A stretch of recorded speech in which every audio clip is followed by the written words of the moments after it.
Okay, right now we have seen the types of bills of exchange and who are the parties to the bills of exchange. जैसे parties to the bills of exchange इसके पहले हम लोगों ने पढ़ा था drawer, drawee and payee. Okay, drawer, drawee and payee. जैसे मैंने आपको बताया certain circumstances में the payee and the drawee are one and the same. दोनों एक ही होते हैं, मतलब दोनों का रोल एक ही होता है, क्लियर? लेकिन बोलने के लिए हम लोग बोलते हैं there are three parties to the bills of exchange. The three parties to the bills of exchange जो मैंने बोर्ड पे लिखा हुआ है, drawer, drawee and payee. Okay, ये हम लोगों ने कवर किया था. अब उसका अकाउंटिंग ट्रीटमेंट दे लेते हैं कि बिल्स ऑफ एक्सचेंज में उसके अकाउंटिंग ट्रीटमेंट कैसे होते हैं, क्लियर?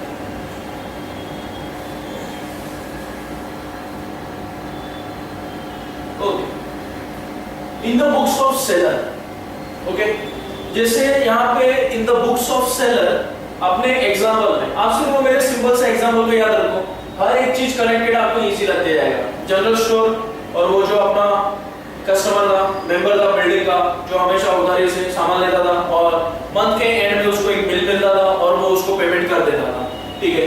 तो यहाँ पे अपना कौन है? सेलर. जनरल स्टोर वाला अपना सेलर है, क्लियर? तो आप इमेजिन करो कि इन the books of general store, मतलब जनरल स्टोर या इन the books of seller, seller क्या करता है? सेलर क्या एक्टिविटी करता है? क्या परचेस का एक्टिविटी करता है? नहीं, सेल्स का एक्टिविटी करता है. अच्छा, तो वो सामान किसको बेचता है? अच्छा, कस्टमर को बेचता है. तो कस्टमर कौन हुआ? बायर. बायर मतलब परचेसर. उसके पास सामान जाता है और हम लोग ने किया सेल्स का एक्टिविटी. उसी के ऊपर आपका सिंपल जर्नल एंट्री तैयार हो गया. परचेसर अकाउंट डेबिट या तो buyers account debit to sales, क्योंकि हम लोग ने उसको सेल्स किया हुआ है तो हम लोग के यहाँ से गुड्स चला गया हुआ है. ओके, तो इसलिए हम लोग ने कहा purchaser account debit to sales. Journal entry के बाद हम लोग ने दिया हुआ है नरेशन. इस चीज को हम लोग बोलते हैं नरेशन. आपका नरेशन कभी भी बीइंग से चालू होता है. बीइंग, जैसे यहाँ पे हम लोगों ने नरेशन चालू किया हुआ है, being goods are sold on credit terms. Credit terms याद करो, क्रेडिट का मतलब होता है उधारी. देखो ये वापस अपना वही एग्जांपल आ गया कि जनरल स्टोर वाले ने आपको सामान दिया है उधारी पे और आफ्टर सर्टेन पीरियड आपने उसको पेमेंट कर दिया हुआ है, ठीक है? ठीक है, being goods are sold on the credit terms. So what is the journal entry in the books of seller? Purchaser account debit, purchaser account debit to sales account. Let us proceed further. Yes. In the books of purchaser, say purchaser account debit to sellers account. ये sales account नहीं है, ये क्या है आपके पास? Sellers account. Okay. In the books of drawer. Okay.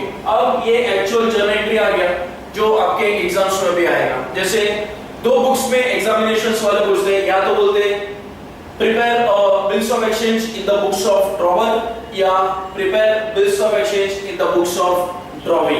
Okay, ऐसा मतलब in the books of seller, in the books of purchaser ऐसे नहीं पूछा जाएगा. Just they are going to mention in the books of drawer and in the books of drawee. Okay, let us see what are the accounting transactions that are required to be passed in the books of drawer. So the first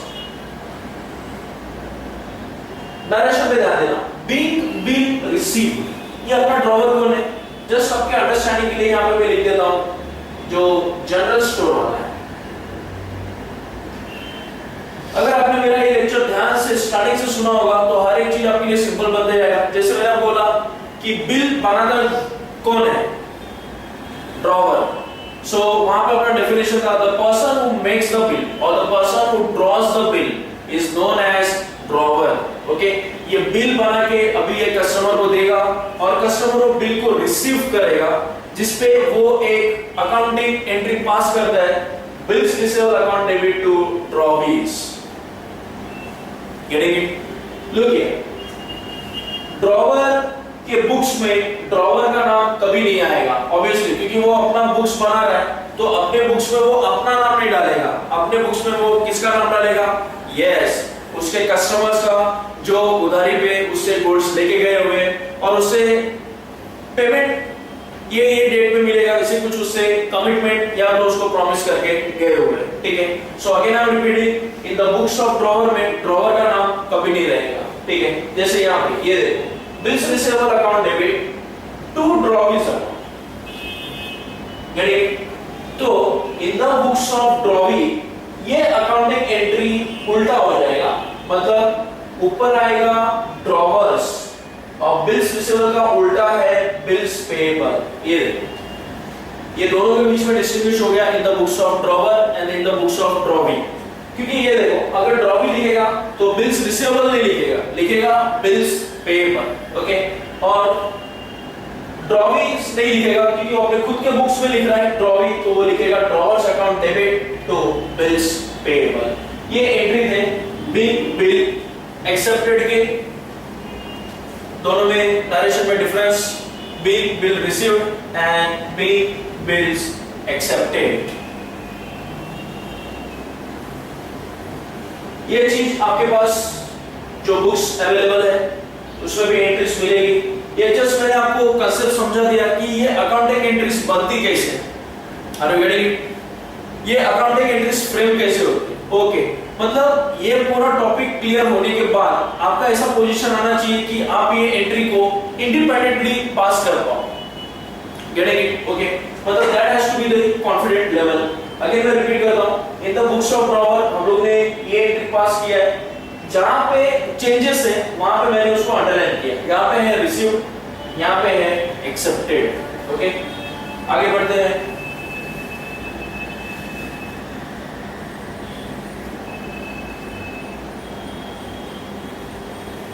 okay, जैसे कि मैंने आपको बताया कि drawer है कौन, जो general store वाला है, ओके। आई नो कि बीच में आप बोर हो गए कि बार-बार general store, okay. General store example मैंने पर्पसली लिया हुआ है क्योंकि अगर कोई भी नॉर्मल पर्सन को उसको ट्रांजैक्शन समझाना है, अगर मैं कोई बैंक का बड़ा एग्जांपल ले लूंगा तो उसको समझ में नहीं आएगा, वो बोलेगा कि नहीं बैंक में हमारा रोज का आना जाना थोड़ी होता है कि हमको पता चलेगा क्या होता है क्या नहीं होता है। हाँ, लेकिन आप जनरल स्टोर रोज जाते हो या कुछ ना कुछ तो सामान खरीदने जाते ही हो, ठीक है। इसलिए मैंने वो जनरल स्टोर वाले का एग्जांपल लिया हुआ है जिससे आपके माइंड में ये बिल्स ऑफ एक्सचेंज होता क्या है, हाँ, अच्छा एक्चुअली इससे अच्छा लोग डील करते हैं, ये पूरा कांसेप्ट आपका क्लियर हो जाएगा। Let us now, general store वाले ने अगर आपको बिल दिया हुआ है 5000 रुपए का, आप उसको पेमेंट करोगे, इसको जनरल स्टोर वाले, तो जनरल स्टोर वाले के पास पैसा आता है, जनरल स्टोर वाले के पास पैसा आता है, और पूरे स्टोरी में अपना ड्रॉवर है कौन, जनरल स्टोर वाला। Very good, okay. ये देखो ड्रॉवर जनरल स्टोर, इसके पास पैसा आएगा तो डेबिट व्हाट कम्स इन, ये देखो कैश अकाउंट डेबिट। कैश कब आया, कैश कब आया, जब उसको बिल दिया, अंडरस्टूड। ये देखो तो bills receivable account, are you getting it? जब सामने वाले ने आपका बिल्स रिसीव किया तब उसने जाके एक पेमेंट किया हुआ है, ओके, और वो पेमेंट आपको मिला हुआ है, इसलिए उसका अकाउंटिंग एंट्री पास हुआ है, cash account debit to bills receivable account in the books of drawer. अभी विदाउट सेइंग क्या आप बता सकते हो कि ड्रॉवी क्या पास करेगा? परफेक्ट है, उसके पास से कैश जाएगा और ये अकाउंटिंग एंट्री उल्टा हो जाएगा, बिल्स रिसीवेबल नहीं आएगा, आएगा bills payable, okay. That is the bills payable account debit to cash. ये एंट्री का पूरा उल्टा हो गया, ओके। Big bill matured on due date and big bill honoured on due date, okay. That was in the books of drawer. Drawer मैंने आपको set करके दिया हुआ, ये अपना जनरल स्टोर वाला है जिसके पास पैसा आया, और ये अपना ड्रॉवी मेंबर है जिसके पास से पैसा गया, अंडरस्टूड।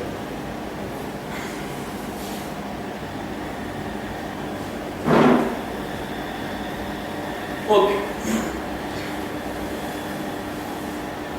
नेक्स्ट, जब वो बिल पे करने जाता है, जैसे सपोज करो कि आपके जनरल स्टोर वाले ने आपको 5000 रुपीस का बिल दिया हुआ है, जब आप बिल पे करने जा रहे हो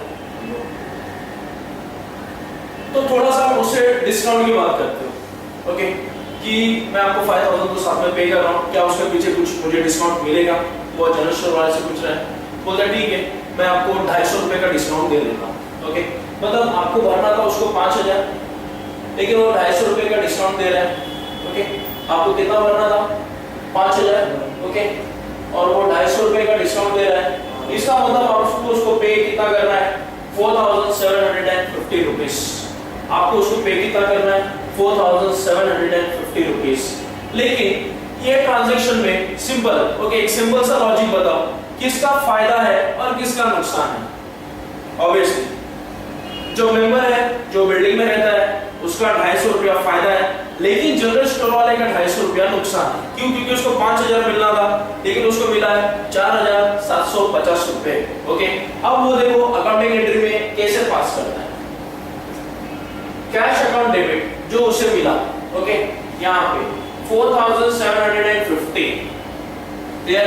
ये बताओ बिल टोटल कितने का था?